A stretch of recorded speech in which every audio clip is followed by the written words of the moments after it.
Ernakulam Kakkanad customs ക്വാർട്ടേഴ്സിനകത്ത് GST additional commissioner ഉൾപ്പെടെ കുടുംബത്തിലെ 3 പേരെ മരിച്ച നിലയിൽ കണ്ടെത്തി. പ്രാഥമിക പരിശോധനയിൽ ആത്മഹത്യയാണെന്നാണ് സംശയം. GST additional commissioner Manish Vijay, സഹോദരി ശാലിനി, അവരുടെ അമ്മ തുടങ്ങിയവരുടെ മൃതദേഹങ്ങളാണ് കണ്ടെത്തിയത്. ക്വാർട്ടേഴ്സിന്റെ അടുക്കളയിൽ തൂങ്ങി മരിച്ച നിലയിലായിരുന്നു മൃതദേഹങ്ങൾ കണ്ടെത്തിയത്. മൃതദേഹങ്ങൾക്ക് 3 ദിവസത്തിലധികം പഴക്കമുണ്ടെന്നാണ് പ്രാഥമിക നിഗമനം. ഒരാഴ്ചയായി ജാർഖണ്ഡ് സ്വദേശിയായ മനീഷ് വിജയ് അവധിയിലായിരുന്നു. അവധി കഴിഞ്ഞിട്ടും തിരികെ ജോലിയിൽ പ്രവേശിക്കാത്തതിനെ തുടർന്ന് സഹപ്രവർത്തകർ അന്വേഷിച്ച് വീട്ടിലെത്തി.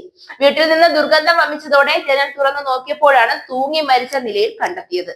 ആദ്യഘട്ടത്തിൽ മനീഷിന്റെയും സഹോദരിയുടെയും മൃതദേഹങ്ങളാണ് തൂങ്ങി മരിച്ച നിലയിൽ കണ്ടെത്തിയത്. പിന്നീട് കതക് പൊളിച്ച് അകത്ത് കടന്നപ്പോഴാണ് അമ്മ ശകുന്തളയുടെ മൃതദേഹം കട്ടിലിൽ കിടക്കുന്ന നിലയിൽ കണ്ടെത്തിയത്. അമ്മയുടെ മൃതദേഹം വെള്ള പുതപ്പിച്ച് പൂക്കൾ കൊണ്ട് മൂടിയ നിലയിലാണ്. ഇതും അമ്മയെ കൊന്ന് മക്കൾ ആത്മഹത്യ ചെയ്തതാണോ എന്ന സംശയത്തിലേക്ക് വിരൽ ചൂണ്ടുന്നുണ്ട്. മൃതദേഹത്തിന് സമീപത്തു നിന്നും ഹിന്ദിയിൽ എഴുതിയ കുറിപ്പും കുടുംബ ഫോട്ടോയും കണ്ടെത്തി. ശാലിനി വിജയുടെ സർക്കാർ ജോലിയുമായി ബന്ധപ്പെട്ടുണ്ടായ ആരോപണങ്ങളും കേസുമാണ് ആത്മഹത്യയിലേക്ക് നയിച്ചത് എന്നാണ് സൂചന. അമ്മയെ കൊലപ്പെടുത്തിയ ശേഷം മക്കൾ ജീവൻ ഒടുക്കിയതാണ് എന്നാണ് പോലീസിന്റെ പ്രാഥമിക നിഗമനമായിരുന്നത്. ഇത്രയും ഉയർന്ന ഉദ്യോഗത്തിൽ ഇരിക്കുന്ന ഒരു ഉദ്യോഗസ്ഥരും കുടുംബവും ആത്മഹത്യ ചെയ്യില്ല എന്ന അഭ്യൂഹവും പരക്കുന്നുണ്ട്. അതുകൊണ്ട് തന്നെ ഇത് ആത്മഹത്യയല്ല, കൊലപാതകത്തിലേക്ക് വഴിവെക്കുന്ന സാഹചര്യങ്ങളോ ഉണ്ടോ എന്നും പോലീസ് പരിശോധിക്കുന്നുണ്ട്. മൃതദേഹങ്ങൾ കണ്ടെത്തിയതിനെ തുടർന്ന് തൃക്കാക്കര പോലീസിനെ വിവരം അറിയിക്കുകയായിരുന്നു. കൊച്ചി കാക്കനാട് കസ്റ്റംസ് ക്വാർട്ടേഴ്സിൽ മരിച്ച നിലയിൽ കണ്ടെത്തിയ GST അഡീഷണൽ കമ്മീഷണറുടെയും കുടുംബത്തിന്റെയും പോസ്റ്റ്മോർട്ടം ഇന്ന് നടക്കും. പോസ്റ്റ്മോർട്ടത്തിന് ശേഷം മാത്രമേ അത് ആത്മഹത്യയാണോ കൊലപാതകമാണോ എന്നതിലേക്ക് കൃത്യമായ വിവരങ്ങൾ ലഭിക്കുകയുള്ളൂ. ജാർഖണ്ഡിലെ റാഞ്ചി സ്വദേശികളായ UC വിജയ്ക്കും ശകുന്തള അഗർവാളിനും മക്കൾ 4 പേരാണ്. പിതാവ് മക്കളുടെ വളരെ ചെറിയ പ്രായത്തിലെ മരിച്ച ശേഷം ബൊക്കോറോയിൽ അധ്യാപികയായിരുന്ന അമ്മയാണ് 4 മക്കളെയും വളർത്തിയത്. ഒരു മകൾ വിവാഹിതയായി ഇപ്പോൾ വിദേശത്താണ്. ഒരു സഹോദരൻ 5 വർഷം മുൻപ് മരിക്കുകയും ചെയ്തു. Kozhikode customs preventive joint commissioner ആയിരിക്കെ കഴിഞ്ഞ ഏപ്രിൽ മനീഷിന് സെൻട്രൽ GST ആൻഡ് കസ്റ്റംസിന്റെ കൊച്ചി ഓഡിറ്റ് കമ്മീഷണറേറ്റിലെ അഡീഷണൽ കമ്മീഷണറായാണ് സ്ഥലം മാറ്റം കിട്ടിയത്.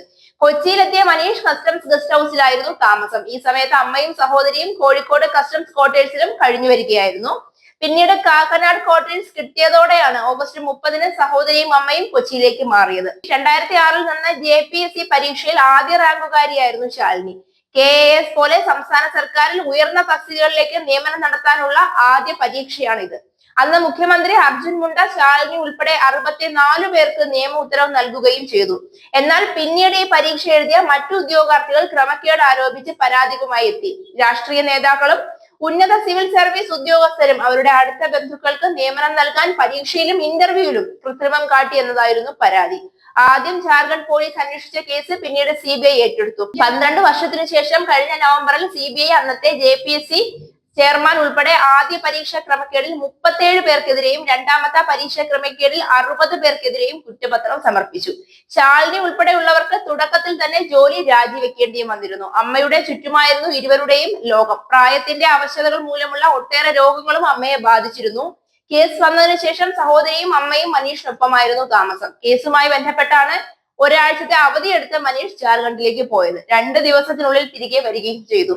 അതിനുശേഷം ഓഫീസിൽ പോയിട്ടുമില്ല. അമ്മയെ ഡോക്ടറെ കാണിക്കാനായി ബുധനാഴ്ച വൈകിട്ടത്തേക്ക് അപ്പോയിന്റ്മെന്റ് എടുക്കുകയും ചെയ്തിരുന്നു. ഏറെ കൃത്യനിഷ്ഠതയുള്ള ആളായിരുന്നു മനീഷ് എന്നതിനാൽ അവധി കഴിഞ്ഞിട്ടും ഓഫീസിൽ എത്താതിരുന്നതിനെ തുടർന്ന് ഡ്രൈവർ വിളിച്ചു നോക്കിയിരുന്നു. എന്നാൽ കിട്ടാതെ വന്നതോടെ ക്വാർട്ടേഴ്സിൽ വന്ന് നോക്കിയപ്പോഴാണ് വീട്ടിൽ നിന്ന് ദുർഗന്ധം വരുന്നത് അറിഞ്ഞതും പോലീസിനെ ബന്ധപ്പെടുന്നതും.